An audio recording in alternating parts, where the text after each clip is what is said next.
Yeah, I'm here to talk to you about my early career about my career as an early practitioner. And like I said, like what was mentioned before, I'm the founder of You Own It, and I'll go into a bit. But I'm also a lifestyle and psychology coach, and I'm also a health psychologist in training at Liverpool John Moores. So I'm doing a lot of things. So I thought I'd give you a bit of content about what we're talking about today. So yeah, I hope you like my pineapples. I tried to be on brand. So I'm going to give you some information about my background and how I got into health psychology. And then I wanted to kind of talk to you about, my training as a doctoral student. And then I'm going to talk to you about the good stuff and the challenging stuff. And then you'll be able to ask questions at the end if I'm running on time. So I was born in 1987, so I'm giving my age away there. And I was born with cerebral palsy.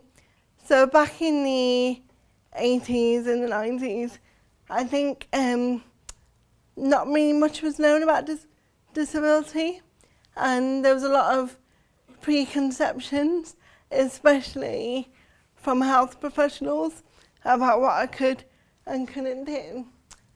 And then kind of like I was told like I would never be able to be educated. My family were told that I'd never be able to talk either. Well, now I don't shut up. And things like that, and I think that made me quite an anxious individual when I was growing up, but also I became very resilient, and so if people told me no, I'll be like, well, I'll show you. So even like until a few years ago, I was told that I'd probably never be able to skydive. So I was like, well, I'm going to jump 14.5 feet out of the air, and then when I was up there, I was like, this isn't a good idea. Should have done this. So I think like in some ways that resilient aspect to me kind of served me well. But in other ways it was quite detrimental, because you're always like fighting for your rights and stuff, which isn't always healthy at times. I mean, you think you should, but you also need to look after yourself as well. So yeah, I became very curious, very rebellious. I wanted to make the world a better place for people. And I was also really interested in why people behaved as they did. So naturally, I kind of went towards a psychology route in terms of academia, but in terms of my career, I'm quite well known in the disability circle, so I have been quite political in the past. And then up until like a few years ago, I was like, well, I love disability and I love psychology, so why don't I merge the two disciplines? So I kind of had that light bulb moment, and now I'm in the midst of creating a network for disabled people to thrive through health and wellness, and I'm also a lifestyle and psychology coach. So I'm going to speak about health psychology because, I want to be an ambassador for my for my discipline. But I think what drew me to health psychology was that I loved it because it was the first time that there was focus on everyday people and not just clinical interventions, and I'm not saying that's a bad thing, but I think there needs to be a rounded approach sometimes, and I think health psychology is really broad in what it offers. So I love that about it, and it's still quite a new discipline as well. There's a focus on early intervention as well, which I really enjoy. And I think it allows me to be in the zone. It allows me to be creative about, creating social change, but then having that social change backed up with empirical research. And I think that's really important when you're trying to campaign to make the world a better place. So we're going to do a few shout outs. So my journey into health psychology, it has been a convoluted journey, so I think that's a theme for today. But I started my undergrad at Manchester University, and during my third year, I was really inspired by Dr. Alison Weirden and Dr. Sarah Peters, and they really taught me about what a health psychology was. And then from there, I had a bit of a gap. I was out in London campaigning about tuition fees and stuff. But when I went back to psychology, I decided to do my stage 1 masters at Liverpool John Moores. And then I was supervised by Dr. Mark Forshaw, and we did some really good work about how disabled people are motivated when taking part in exercise, and we did some really cool research together. And now I'm on the taught professional doctorate in health psychology at Liverpool John Moores, and now I'm being supervised by Dr. Mark Forshaw again, as well as Helen Poole.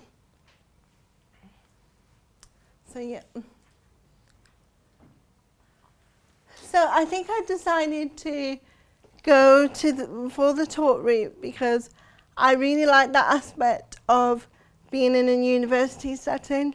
I like the aspect that I've got access to my supervisors at any one point.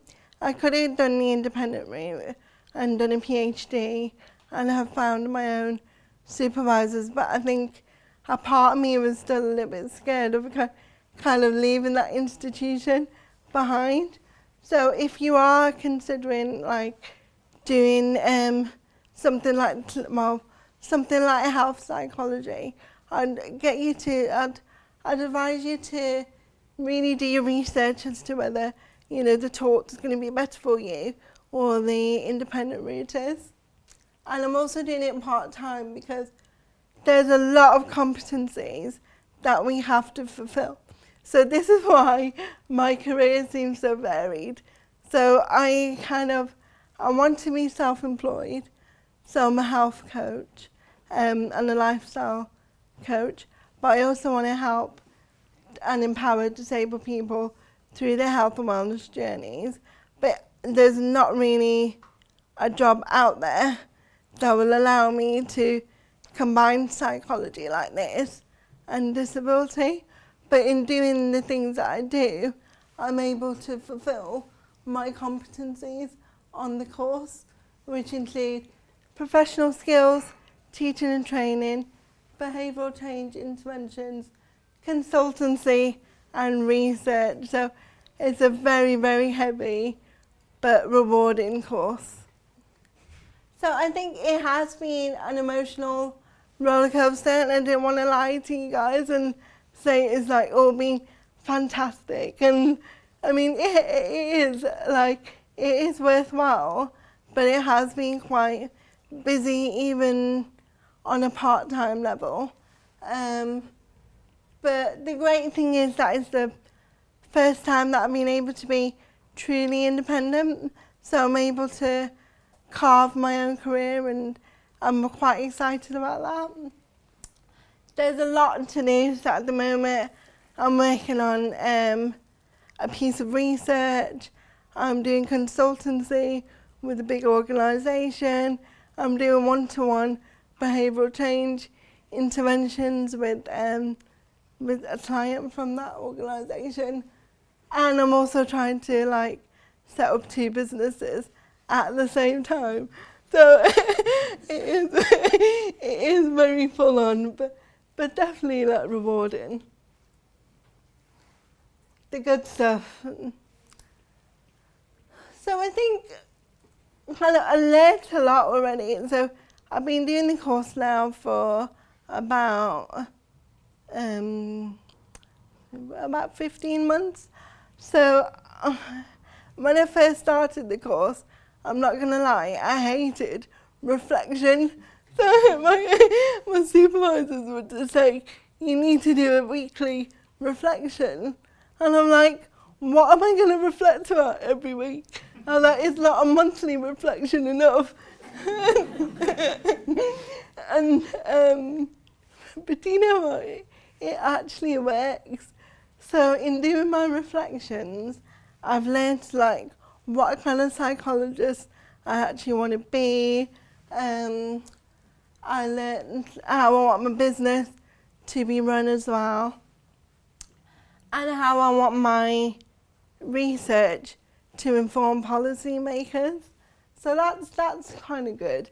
So I encourage you to all do your reflection, and whatever you do, don't leave it till like last minute. So I think once one of my friends left it until kind of 6 months into the course, and I was like, I don't know how you're gonna catch up on all that. So yeah, but it's really important as well, because I know once I've left my institution, in terms of CPD, I'm gonna have to be reflective. So it's a really important skill that you should kind of start to work on. The support from my supervisors has been integral to me in terms of staying on point, because I think without them, I might have given up a long time ago.